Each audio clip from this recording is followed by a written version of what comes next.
call the meeting to order. Please join me in the Pledge of Allegiance.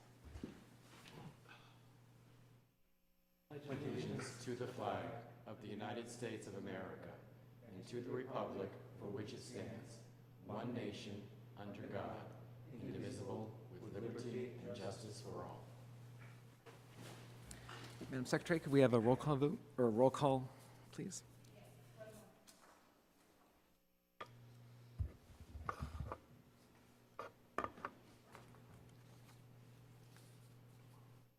I had to get the mic to work, sorry.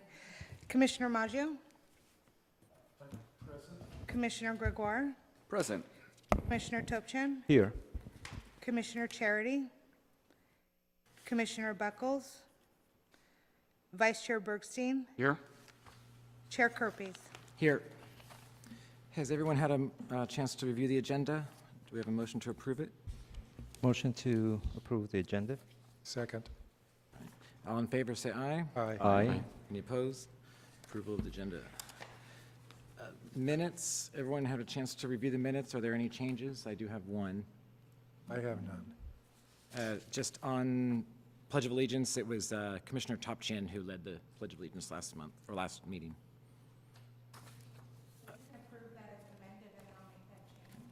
Are there any other changes? Do I have a motion with the amendment? Motion to approve as amended. That was Vice Chair Bergstein in the second. Second. Topchan. All in favor, say aye. Aye. Aye. Minutes are approved with the amendment. We'll move to public comments. Do we have any public comments? We do not. Okay. Director Manager's report.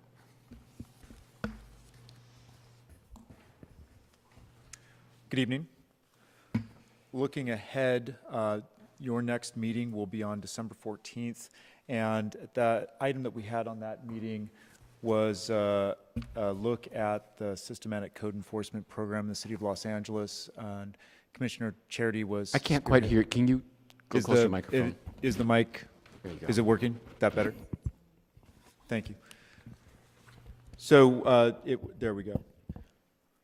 Your next meeting on December 14th has an item. It's a look at the systematic code enforcement program for the city of Los Angeles, and that was being spearheaded by Commissioner Charity. I'll check in with him and see if that item is still on. In addition to that, I'm placing the annual report for the Rent Stabilization and Housing Division on that evening. So whether we have the SCEP meeting or not, we will have a meeting and we will look at the annual report. The December 28th meeting was canceled by the commission, and so the meeting following will be January 11th. That concludes my report. And our November, that was taken off here, that's been canceled, right? The Thanksgiving holiday. Yeah, the commission's bylaws Yeah. don't include Thanksgiving. Will the December 14th still be a special study session if we don't do SCEP? Will the annual report, is it appropriate to do the annual report as a study session? I'm not clear whether the commission wanted that as a study session. Did you want to be off? I'd like to know if you wanted to be off camera for that. I was planning that evening to be an on-camera event. So we would go ahead and with that unless we hear otherwise. I believe, and correct me if I'm wrong, there was a discussion about it being on camera or off camera. I know where my position was, but I think the commission said we wanted to be off camera that night. Is that not correct? I don't remember. You don't I was recall that? saying that being off camera. I think we talked about having an off-camera study session to be scheduled at some point, but I don't think that particular agenda item, I could be wrong, but I don't recall approving that being off camera. We wanted to hear public comment on that and have on camera. Commissioner Gregoire, do you recall, by any chance? I know. Boy, I think when we did the study session where we seem to recall there was a consensus that it would be better to have that at a study session, but I'm not sure the commission ever voted on it or. formally reached a consensus, but I think when we agreed to agendize that, or set that as one of our priorities, there was, I think, a sense of the room that it would be better as a study session. I'm fine either way, you know. Okay. So without objection, can we keep it on camera as a normal, regular meeting? Then we will go as planned as a regular meeting on camera, which will include also our annual report. Is that correct? I was, Correct, yes. on camera you said, or off camera? On camera as a regular On meeting. camera, yeah. I was kind of leaning towards having off-camera discussion. That was my understanding at the time when we were proposing that. So that's actually my recollection. I mean, I think I can remember who was for and who was against it. I don't know if we did a vote. I thought there was agreement that we would do it out of respect for Commissioner Charity and others that expressed concern. I think that we had agreed to do it off camera, but again, I don't recall a formal vote either. So are you suggesting that? Yeah, off camera, I think it would be, in my opinion, humble opinions, off camera would be a better discussion for us. Can I ask why? Because I just feel like this is a fairly meaty topic that the public may want to weigh in on. Well, let's, The if you want public's- to make a it- motion to formalize. Right, that. it's still open to public, so we yeah. welcome public to come and obviously to address their concerns. But I suggest, I believe there was a discussion to have off-camera discussion, and. Would you like to Do we formally need a move motion? that? Yeah, if we need a motion, I would just say, make a motion to have it off-camera. And do we have a second for his motion to have that as a study session, off camera, still open to the public? I believe he's going to bring someone to help him with the, Yeah, but this is, so is there a second to his motion? If not, then we will move on. All right, we have a second. So is there any discussion on whether we want to do that December 14th as a study session off camera, still open to the public, or continue as we had scheduled, or as staff had scheduled, that this would be on camera, regular meeting? well, don't you think there would be an let's- advantage? Do you want to speak first, since you made the motion? Just, my belief that that format would be, you asking for my, why do I? Why, yeah. Why? I believe there would be a more, kind of an open and free discussion, and I think it's a better format to have something discussed, and we're not taking any position, any vote, or anything. It's just a better format. I believe it's more informal way of discussing and, asking questions. And the speakers, they might have also, they might, agree with having kind of a maybe off camera format for better kind of discussion, deliberation on the things, on the issues that we'll discuss. Commissioner Buckles, do you have one, since you seconded, do you have a? I have not been to a study session. That's all. Can you hear me? I haven't been to a study session yet, so I don't know exactly what the format is. Can someone just fill me in a little bit how that goes? The main difference is that we won't take official action on any item. Is that correct? And staff can correct me if I'm wrong, but it's my understanding we don't take official action on any item. We can discuss it, but no formal action would be taken. So if this item, let's say somebody intended to make a motion that we recommend that the city do it, then we would have to agendize it for a regular meeting. Mm-hmm. But in terms of the studying, we're all sitting up here, we're just kind of we often sit down here. down there, okay? at a- Yeah, they set up tables here and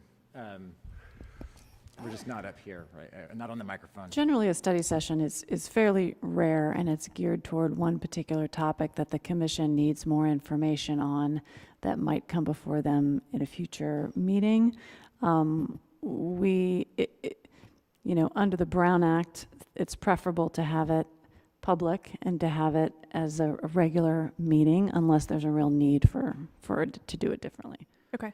Can I ask too, if there's, it's sort of a open-ended question, if there's a benefit to allowing the public to see how we perform these study sessions? I think there is.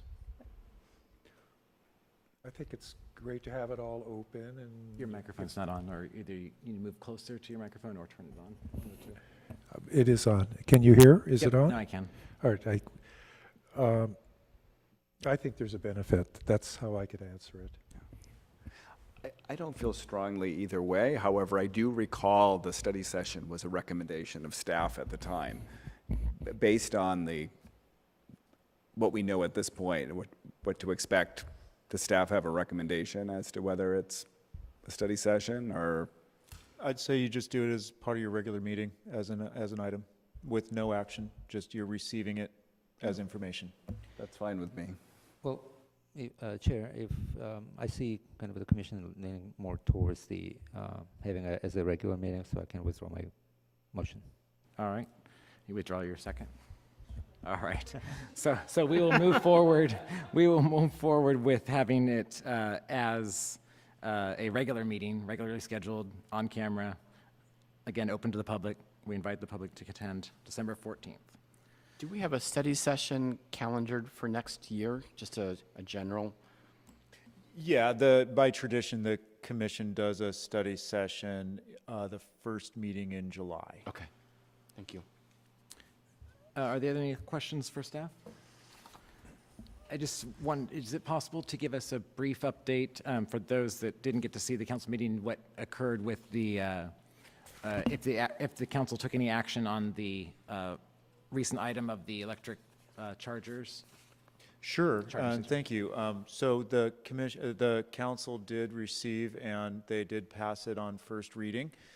So that ordinance is going back to the council for second reading at the next meeting, November 20th, and then it will be in effect 30 days after. Thank you. All right. Now we'll move to commission comments. We'll start with Commissioner Topshian, if you have any. Nothing at this time. All right. And Commissioner Buckles? No comments. I would just say that I attended today's retirement party for our dear Elizabeth Savage, who is retiring, and it was a very nice event.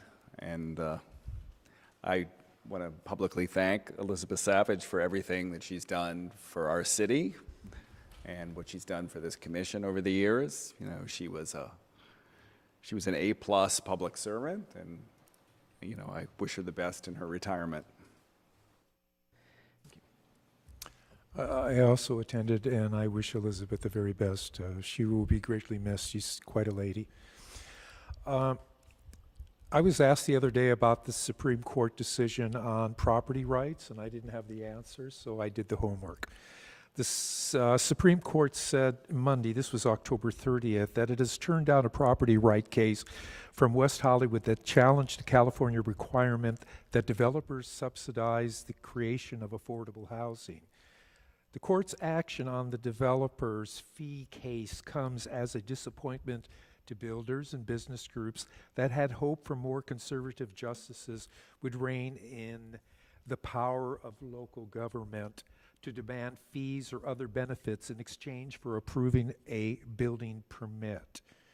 The California courts have said that these fees are not extraction or a taking of property, but rather a reasonable regulation of development. The state appeals court said also, West Hollywood Ordinance qualifies as a land use regulation, not an unconstitutional taking of private property, because it does not deprive a property owner of all viable economic use of property. This was said by the state judges. If you wish to read the full article, it's October 30th, 2017, Los Angeles Times, David G. Savage.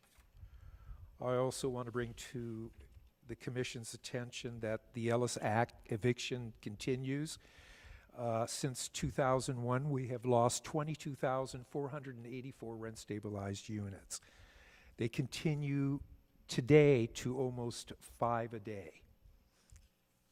That's statewide or? Statewide. Statewide. Thank you.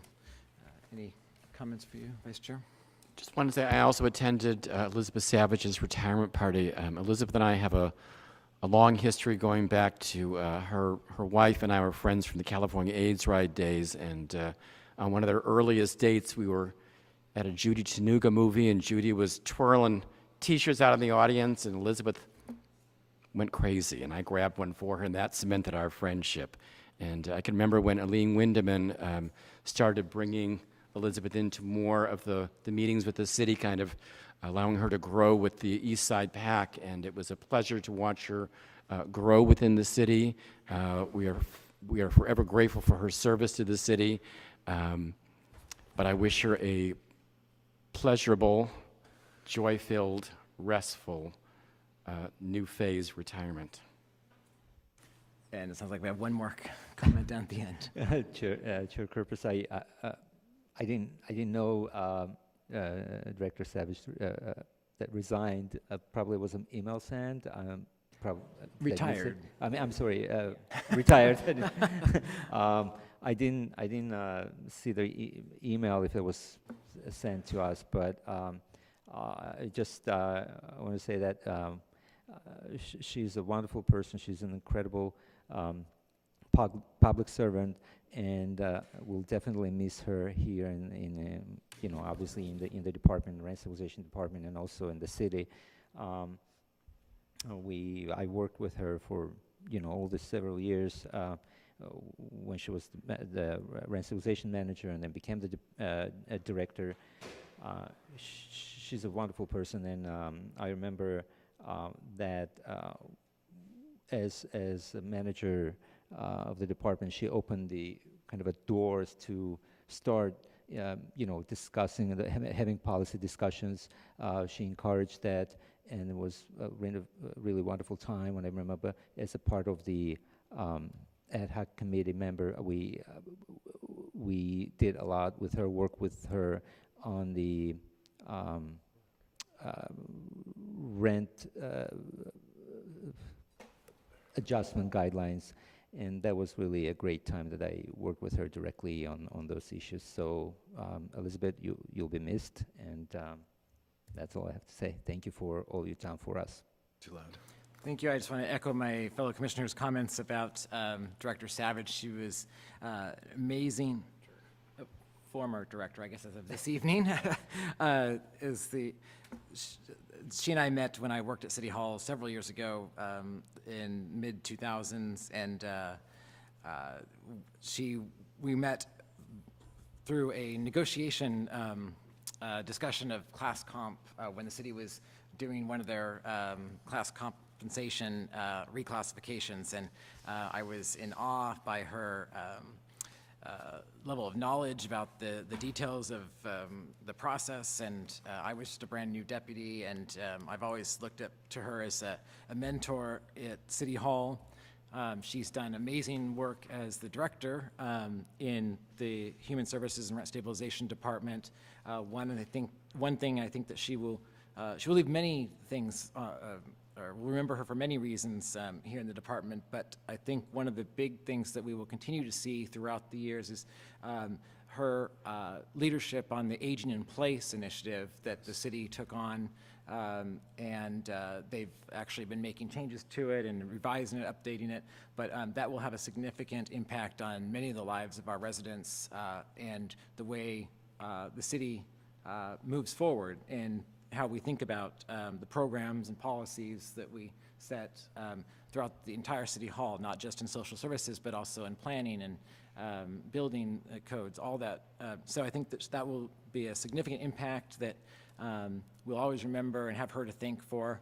And we just want to thank her for all of her service to City Hall in all of her capacity, or all of her various capacities in different positions throughout the years. And we wish her the very, very best in her retirement, and we expect that she will come back and visit us often, especially the Children's Fair, where she often was the locomotive conductor for all the kids that were crying. So we thank her, and best of luck, Elizabeth, and good luck. With that, we will move into our appeals. Looks like we have an appeal this evening. This is the D 4248 of 1016 North Cresson Avenue, number 5, an overcharge appeal. Do we have parties from either the tenant or the landlord present?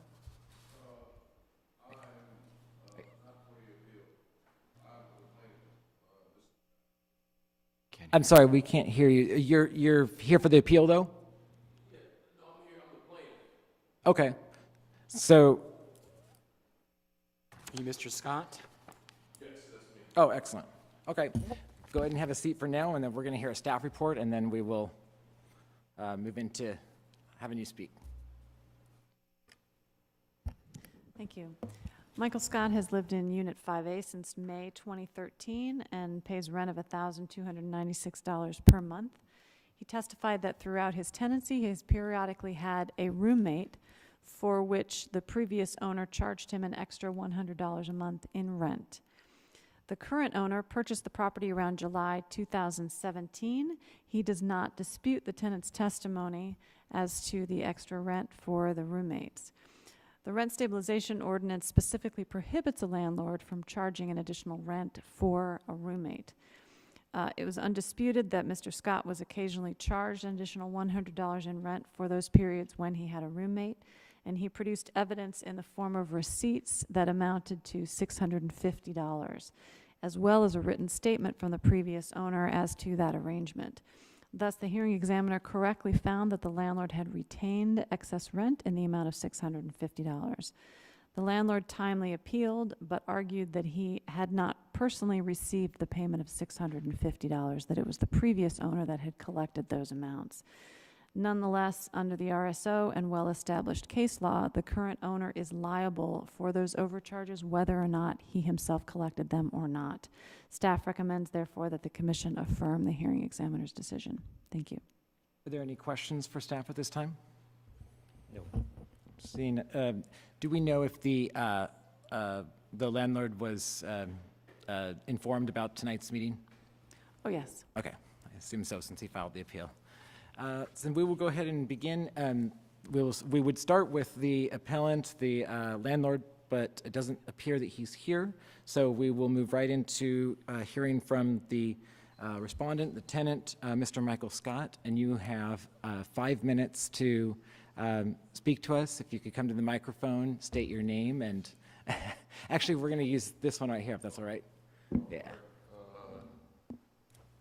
Okay, first off, I'm not the typical Michael Scott you're probably thinking of if you watch The Office. Okay, we got one person. 5 minutes. And I find out when you say too much, sometimes you can mess up stuff. So what she said, I affirm, was 100% correct. The only real question I have now is, can I get my parking validated by somebody? At the back. Oh, Yes. all right, that's fine. So, yeah, he's not here. He didn't show. I didn't understand what his appeal was written, but she kind of explained it to me because he didn't receive the money. But like I said, she had it 100% right. And just for the record, I had started this process while she still owned the building. Just from the time that the process takes, after I didn't know she was selling the building. When she had completed the sale, that's when he came into the picture, you know. So I was just planning on getting my money back from whoever is responsible from owning the building. It wasn't anything personal against him or anything like that. Okay, thank you. We'll first ask, do you have any questions for Mr. Scott? I have one question, and if you don't want to answer, that's also fine, but I'm curious about how you became aware that you had made payments that were in violation of the West Hollywood ordinance. You guys may be seeing me again. So I'm glad you asked that question. There's a lot of problems with that unit that I stay in. Right now, it's going through code compliance with Jeff Jones. So I'll be moving from there one way or another very soon. At this time, not too long ago, maybe about 7-8 months ago, there's a lot of problems with the apartment, and the landlord she just wouldn't fix it. So I didn't want to feel like my hands was tied, so I started doing a little bit of research. I Googled, then it sent me to City Hall. And as a person that has stayed in other parts of LA, I want to say I really appreciate how easy it was. and accessible to talk to people as far as dealing with this manner. And when I went to rent the stabilization department and I talked to them, just from the casual conversation of what's going on in my apartment, I think one of the agents there told me to look at all my rights. And that's when we started talking about, well, you know, I already pay an extra $100 for a roommate. And they were like, what? Well, that's illegal. And then thus started the whole entire process. Thank you. Any other questions? All right, thank you very much. Thank you. Do we have any other questions for staff before we go into deliberations? Seeing none, would anyone like to start then on making comments on this case? I would just say this is not the first time a landlord has cited the defense that they weren't the ones that collected the overcharge. And obviously the state law and commission precedent has determined over and over and over again that, you know, this obligation basically runs with the land, runs with the unit, and it doesn't matter that the current landlord didn't accept the overcharge. So I would affirm the hearing examiner's decision that the current landlord needs to refund the overcharged rent. Thank you. Commissioner Maggio? I'm in agreement, and just to add that the hearing examiner correctly found that the current owners must refund the overcharge of $650 to Mr. Scott. Commissioner Merkels? Don't have much more to add except that, you know, I asked that question because I just think it's important that we find out how people are finding out about their rights and, you know, what we can do to make sure that people have a better idea of what those rights are. And so I'm really happy to hear that the city and the people who are advising him were doing such a good job in this case. Commissioner Topchin? There is nothing else to add. I agree with everything my fellow commissioners have said, and that the examiner made a correct determination, and it is reasonable that to place the burden on the successor landlord, and it's always been like that under the pursuant to the RSO. The tenant is entitled to get that $650 reimbursement, and I'm in full agreement with the findings and prepared to support the decision. And Vice Chair Bergstein? I would concur with my fellow commissioners and vote to affirm the hearing examiner's decision. It's a pretty straightforward matter. I would agree with everything that I've heard so far. Would anyone like to entertain a motion, or would anyone like to make a motion to this matter? Sure, I'll make a motion. We have a draft resolution before us reflecting staff recommendation this evening. It's Resolution RSC-17-513, which is a resolution of the Rent Stabilization Commission of the City of West Hollywood, affirming the hearing examiner's decision on application D-4248 involving 1016 North Curson Avenue. I would move that we adopt that resolution. And do we have a second? Second. Okay, it's moved by Commissioner Gregoire and seconded by Commissioner Maggio. Any other discussion? Can we have a roll call vote, please? Commissioner Maggio, Yes. Commissioner Gregoire, Aye. Commissioner Topchin, Aye. Commissioner Buckles, Aye. Vice Chair Bergstein, Aye. Chair Kerpies. Aye. All right. Thank you, Mr. Scott, for being here this evening. If someone can show him how to validate his parking Oh, ticket and yes. back, yeah. That's really important. Have a good evening. We will move to new business.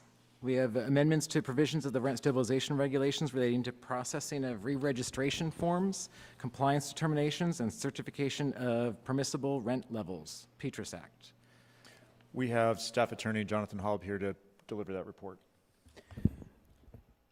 Good evening, Chairman, Commissioners. Staff is presenting amendments to the rent stabilization regulations this evening for recommendation by the Commission to the City Council for approval. Stated in the staff report, the proposed amendments relate to 4 different areas.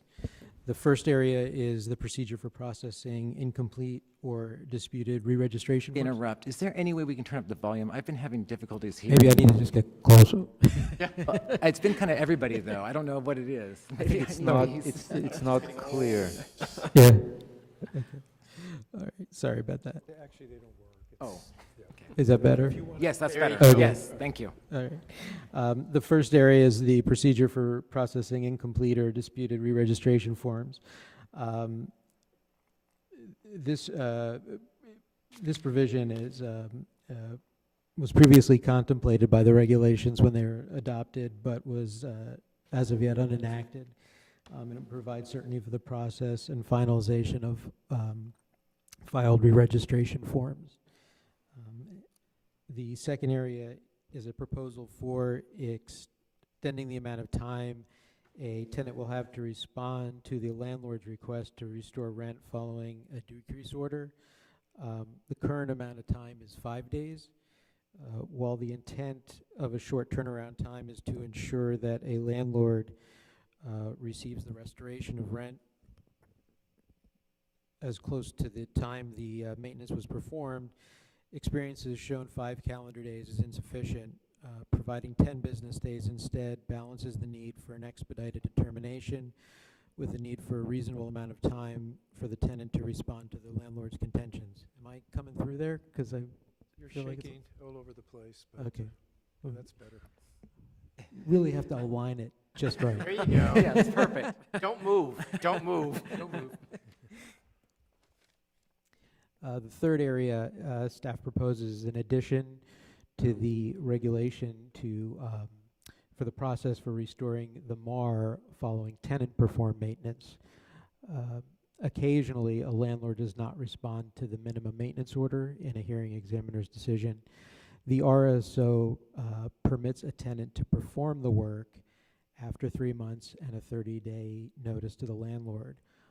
It's rarely invoked, but this proposed regulation provides a clear mechanism for restoring the rent when the tenant performs the maintenance. And the fourth area is a proposed amendment to bring the regulations in line with a change in state law related to certification of permissible rent levels. And the state law is known as the Petrous Act. And just one note of a change in my report. The proposed resolution would actually go to council on December 4th rather than November 20th, just because of the timing involved in submitting agenda items. I'm available for any questions. I have one. Yeah. Yes, could you give us the definition of Petrous Act? You need to speak into your microphone as well. Is it not working?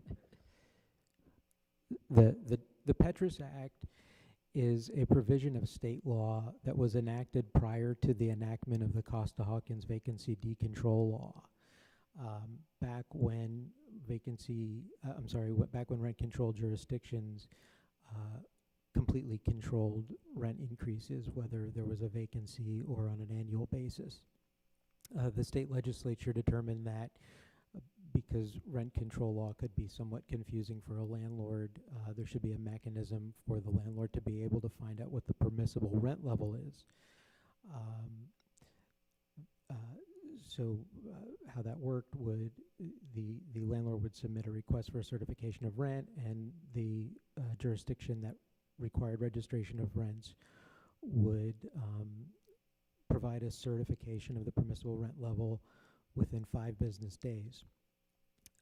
Before Costa-Hawkins, that was relatively simple. The base rent was established by registration of the units in the case of West Hollywood in 1984 and 1985, and anything that followed from that was trackable by either a application for increase in rent based on vacancy or a annual general adjustment. Now with Costa-Hawkins, that's a lot more difficult for a rent-controlled jurisdiction to do, because the jurisdiction doesn't always know what the initial rent is if registration wasn't done properly, and the jurisdiction also doesn't know when or if an annual general adjustment was implemented. Thanks to Allison Regan, who left, but she actually was involved in an amendment to the Petrous Act, and this past year the legislature passed it. It became effective at the beginning of this year, and it exempts all post-1998 tenancies from this requirement. So for the most part, it's not something that should come up anymore, but when and if it does, this provides a workable procedure for complying with the law.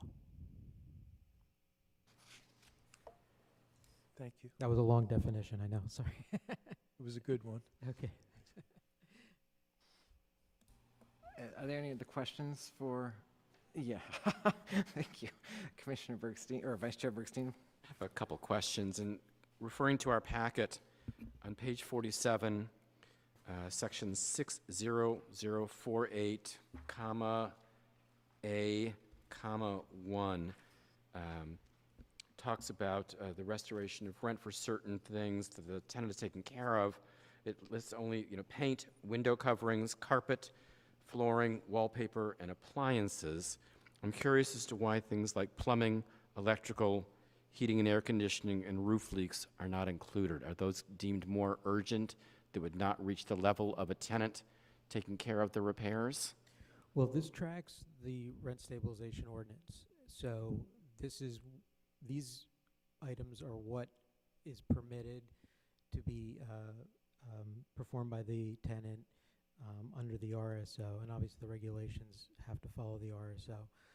The rationale for why the RSO included this as opposed to what you're referring to, I don't have the institutional knowledge for that, but that would have to be looked at separately as to why, and I would imagine, for example, with roof repairs or common area items which are specifically excluded from these things, it becomes problematic if a tenant is going to be performing common area maintenance. So your example of roof repairs, I can understand why it wouldn't be included in the RSO. I didn't catch your other, the other examples. Appliance repair was one of them? No, appliance is already in there, so I had listed plumbing, electrical, heating and air conditioning. Well, I think it would probably be twofold, and this is conjecture, but again, these are often common area issues, and even if it's a unit-related issue, there could be safety issues involved, I suppose. But I don't know, but to the extent that we have to follow the RSO when implementing new regulations, this is what's specifically provided for in the RSO, the paint, window coverings, carpet, etc. So we can't go above and beyond that in the regulations. Unless there was a change to the RSO, this is what areas the tenant can perform. So what's before us tonight would not be an appropriate time to change the RSO to perhaps include any of the other... It's not agendized, first of all, Okay. and secondly, it would require more analysis. Okay, so perhaps I could bring that back at a later... I think a good path forward, we'll get a little information. We'll look into this a little bit, and we'll just share in an Okay. email to the commission, because there may in fact be some state law addressing plumbing or other immediate needs that is in place, and that could be the reason for it. So we'll do a little research. We'll get back to you with an email. Thank you, sir. Is it possible to, you can do an email, but is it possible to announce it at the next meeting or whenever it's available? Yeah, and I'll make it a part of my Thank you. manager's comments at the beginning of the meeting, too. Then on page 49, 6066, comma, B, comma, 3, where am I? I'm sorry, skip that. Page 48, 3B, sorry.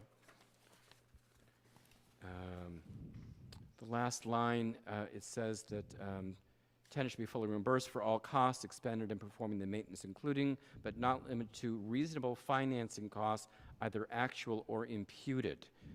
My concern is if a tenant doesn't incur any financing costs, why they would be entitled to an imputed finance cost if there really was no cost involved.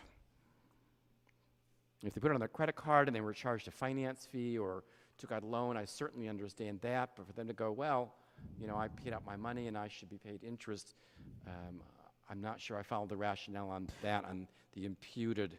Another good question, and it is actually tracking the language of the ordinance, and it's something we can revisit. That's existing, right? I mean, Yeah. the text he just read is existing in the ordinance. Right. Yeah. Okay. There's no change to that at this point. Mr. Noonan, could you maybe add that to the list of the?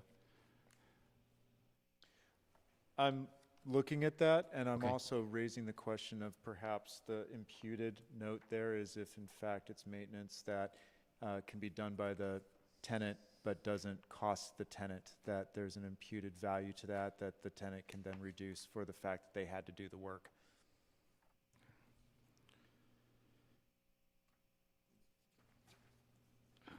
The rest are just. I could have be reading comment- that wrong. I did read that while you Okay. were you're looking at that in the meeting. I'm happy to look into it, and we can get back to you. But Thank you. perhaps.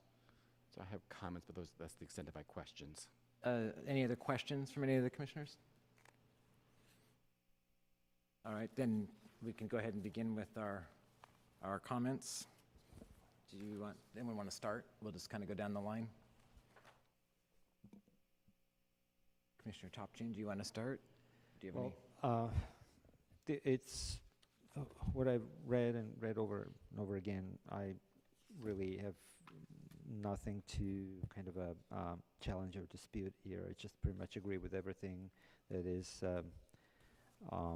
proposed and suggested here. With a clarification, that's the question I also had, Vice Chair, in regards to the listing of the this individual issues, but staff already commented on that, so there is nothing else I will add. If there will be a mechanism to add things or change things, remove or add, that would be great. But I think these amendments will bring the RSO maybe up to date, and will be consistency with the existing state law, and I have nothing against it. So I will, if we need to support, obviously I'm ready to do so. Commissioner Buckles, do you have any comments? No, I agree with the staff report that these are pretty reasonable, sensible updates. Commissioner Gregoire? Well, I have been known to nitpick the proposed ordinances, but I think this is fine, and I don't have any real concerns with what's been proposed, and I hope it gets enacted into law. Commissioner Maggio? Well, I think it was a necessary update, and I feel very satisfied with it. It's a little complicated, but the more I study it, the more I understand it. So I do agree. And maybe I need a little bit more clarification on the last part, because now I'm thinking about it again and what you'd said. So tell me again the certification. So we're dealing with a change in state law that would only affect a small window that doesn't happen very often. That's Right. correct. Okay. And because I'm not familiar with, I mean, it may have happened in front of the commission, I'm not sure, but I'm not familiar with that. Has it ever happened? I mean, I'm only aware of it happening once. oh, okay. And this just, again, clarifies or brings it in line with state law, the amendment, and just kind of what it does is it just narrows that window of those, if those cases were to occur, this simply narrows that window down of time that those people, those situations can appeal the certification or the Right. rent. Well, the only tenancies that it would even apply to would be pre-1999 tenancies. So if a landlord seeking a certification of a permissible rent level for anything after 1998, they just wouldn't be able to do it that way. They'd have to go through the MAR hearing process. And of course, that's still available to everyone, and that's really a preferable way. But this law the Petrous Act is still on the books, even though it's arguably archaic. because of Costa-Hawkins. It's still there, so the city has to comply with it as best it can. Okay. Did you have any comments? Of course. First, I just wanted to, again, thank our legal counsel, Allison, for spearheading this effort with Ben Allen's office. I'm genuinely in awe of the work that you do on behalf of both the residents and the landlords of our city, but this just kicked it up a notch, so I want another kudos. But of course, I have a few comments. Where do we start? On page 45, section 22000A4, I feel that this says that the landlord will be notified if the re-registration form has not been accepted and is not properly in substantial compliance. I think that the tenant should also get that notification at that time. Both parties. If the landlord's being notified, the tenant should have the exact same information at that time that the certification form has not been accepted. But it's current law, right? I mean, only the underlined portions are the amendments. Is that correct? Everything else is the existing ordinance? Could you direct me back to the part you're referring to? Just so I'm clear. Section 22000, little a, section 4. If the landlord fails to respond to the department's notice of deficiency or fails to cure all defects within 15 days, department shall notify the landlord in writing that the re-registration form has not been accepted for filing, the property is not in substantial compliance with the rent stabilization ordinance. And I'm bringing up the point that I think the tenant should get the exact same notice. Yeah, I think that can, yeah, sure. I think that's actually a good idea. We can certainly include that in the resolution. You just keep both sides of the fence clear. So I have a question then again. So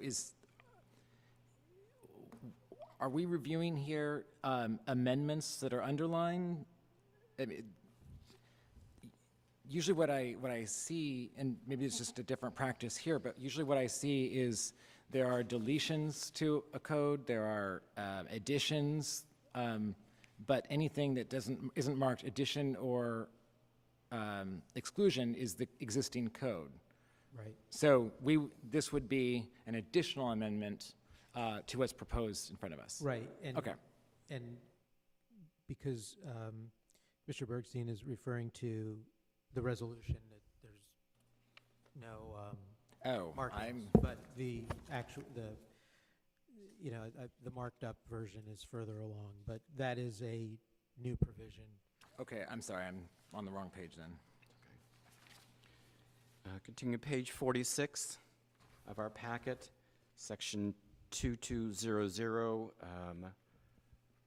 little b, section 3. It says that the tenant fails to respond to the department's notice within 15 days or confirms the information provided in the re-registration form, the re-registration form should be deemed complete and filed. Again, I think the tenant should get a notice of that at the end of that 15-day period. Okay, so add notification Yeah, just so there's no, to both parties. correct. Page 49, section 6066, big B, little 3. Where am I? Just notes that it seems onerous to require, and I know this probably is never going to come up. He said it's happened like once. Somebody's asked for certification, but it seems to me to be onerous for someone to prove up which years the AGAs were taken and which years the AGAs were not taken. Like I said, this may never ever come up, but I just think it's a little bit onerous for someone to have to prove that up on either side, whether it be a tenant or a landlord. Which section you're referring to? I'm sorry? You said Page 49 of our packet. 6066. 6066, issuance of certificate, B3. B3. It's the years in which, if you look at, under it says that the Okay. years in which the annual Subsection general C. adjustment was applied by the landlord beginning on September 1, 1996. The reason for that provision is that It's actually the information that a landlord or tenant would be required to provide in a MAR hearing anyway. And without it, the city wouldn't necessarily be able to process the certification. Anything post-January 1st, 1996 is not bankable. So unless it was applied and the city knows it was applied, then the city, if the city doesn't know that it was applied, then there's no way for the city to certify what the permissible rent level is. So while it might appear onerous, it's necessary, and if a landlord can't do it, at least initially, then they'll be referred to a MAR hearing where the parties can together present evidence to the hearing examiner, which is actually the preferable method post-Costa-Hawkins. Thank you. All right. I have no comments. I appreciate the comments that you made. I agree with all of those changes, notifying the tenant. And I am fine with the changes. I think that these are updated, or these are just simply update the code to make it more relevant. So with that, if there's a motion would someone like to make? We're just filing and receiving, aren't we? We are making a recommendation to the city council, correct? Yeah, Yeah. so a motion to, Motion to make those recommendations to the city council with the suggested additions or amendments from our commission, whatever we suggested to add in that format. Right, regarding notice to Regarding the- notice to both parties. both parties pending a decision by, or after a decision by the department. Right. I've made those notes, and I'll include it in the draft resolution to the council. I'll with second those that amendments. motion. all right. And so just to clarify, that motion was as written on the agenda with the amendments that the staff attorney just spoke of, and that's the one you seconded? All right. Is there any other discussion? Can we take a roll call vote? Commissioner Maggio? Aye. Commissioner Gregoire? Aye. Commissioner Topchin? Aye. Commissioner Buckles? Aye. Vice Chair Bergstein? Aye. Chair Kerpies? Aye. All right, the resolution passes. We will now move on to public comments. Do we have any? We do not. We do not. All right. Then we will go to commission comments. If anyone has any additional comments? The number that I gave you, the loss of rental units is a West I don't think it's on again. Is a West Hollywood number, not a state number.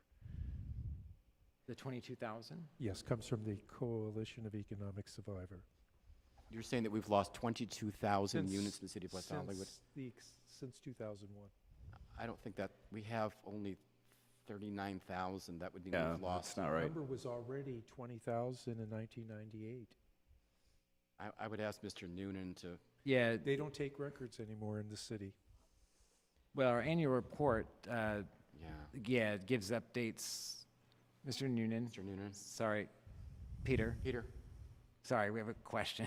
We're Apologize for not that. quite sure, the numbers that were given earlier this evening about the, what we've lost of rental units to Ellis was, I believe, 22,000 something.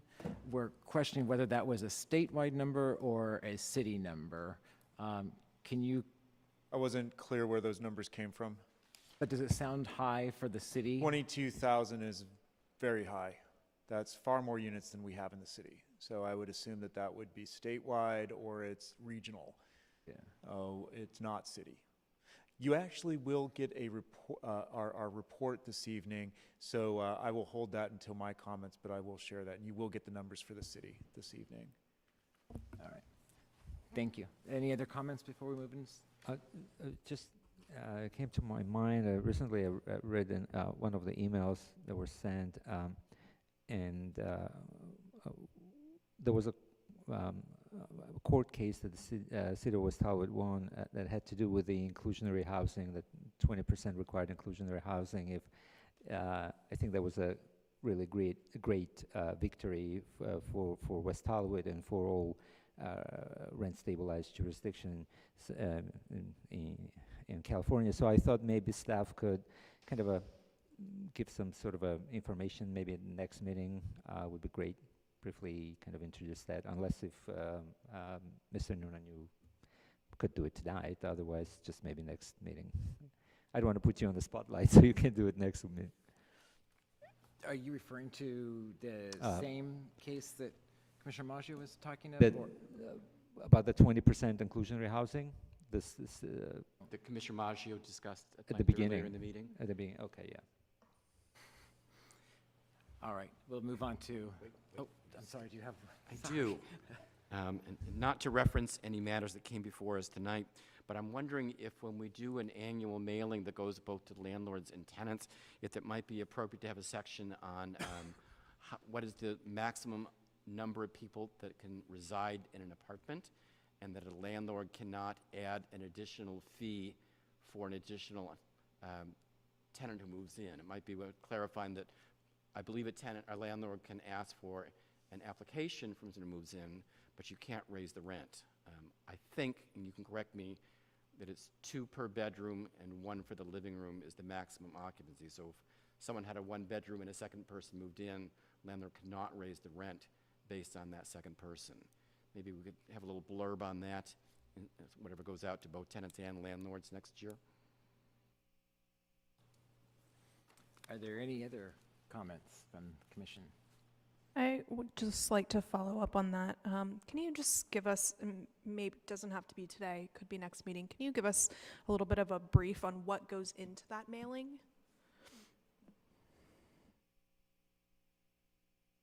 All right. Are there any other comments before we go into the staff report, where we can ask additional questions if we'd like? We'll go in. Any My other turn? commission comment or staff Okay. comments? My turn. So let me see if I can just touch on all of them. So yes, I think Commissioner Topchin's question was addressed. It was covered by Commissioner Maggio earlier. And essentially what happened was the Supreme Court decided not to hear a case that had come forward. It was about our inclusionary housing in lieu fee. And so it did by not hearing that, that was resolved. We were clearly allowed to require our in lieu fee in our housing program. The question for Ellis units, you will receive this in your report. To date, there have been, or by the end of 2016, we don't have the numbers for 17 done yet, but there was 203 properties with 764 units. So that's our local number here in West Hollywood. I think the regional number for LA and of course for the state is much more significant than here locally in West Hollywood. We can provide this, and this is timely actually to hear that you would like us to put a little blurb in our newsletters. We're preparing those now for January, and so we will add that in. A little note, and we will also put it as a teaser for our next educational series. As a lot of the commissioners know, we do a 2-part educational series each year, 2 meetings for tenants, 2 meetings for landlords. We do that in the spring and we do that in the fall. So our rent stabilization information coordinators cover a broad range of information about rent stabilization, including this very key point. And we are happy to provide those newsletters to the commissioners. So we do that. We put a newsletter out in January. We do one in July. The main parts for the January newsletter are re-registration of units, and then the one in July is the annual increase in rent. Thank you. Those newsletters are translated into Russian as well, right? Translate the newsletters into Russian and into Spanish. Okay. Yeah, because I received by mail the English version, so I wonder if I was pretty sure it was. Yeah, we have it. We do produce it and we send it out in English with a caption on the side, explain in Russian or in Spanish, explaining if you would like it, it's available, and how to receive a copy. That's great. Thank you. Are there any questions for Mr. Noonan? I had one comment, I'm sorry, I forgot. I had the pleasure of attending a tour of the West Hollywood Community Housing Corporation's affordable housing projects, and Mr. Noonan joined us and actually fielded a lot of questions on our inclusionary units. So I've been a resident a long time, and I still get a little bit mixed up on what the units that we have available for our lower income residents or who would like to be residents. So I think there is another tour coming up. I would encourage my fellow commissioners, if it fits in your schedule. It was a really informative bus tour, and to see what our little town of West Hollywood does for affordable housing as opposed to surrounding LA County is quite extraordinary. All right, with that, do we have a motion to adjourn? I think he was gonna, he was on the verge of, I don't think, all right. oh, were you asking him to? No, but I think, look, he was gonna respond, so, It's on December 2nd. Thank and I you. believe it's 10 a.m. So I think that the tour's meeting at City Hall. I'm not sure how, if you RSVP, it's being run out of the council offices. So Andy Lovano or any of the council support, I think, could help out with how you would join that tour. It was a really dynamic and a great experience. And I, for one, really enjoyed the conversation. And I think it's probably the best way for people to learn about housing, about affordable housing, market rate housing, and the inclusionary program and the affordable units that are provided through the inclusionary program. And I mean, it's tangible. You are actually out, you're learning about it, and you're in the field. We were able to get into a couple of units in different buildings. We saw one of the buildings that is under construction, Blue Hibiscus, and then we did have some conversation about the market rate buildings that have 20% housing in them. Most of those notably have been along the boulevards, and so the new housing units have been constructed with minimal to no tenant displacement.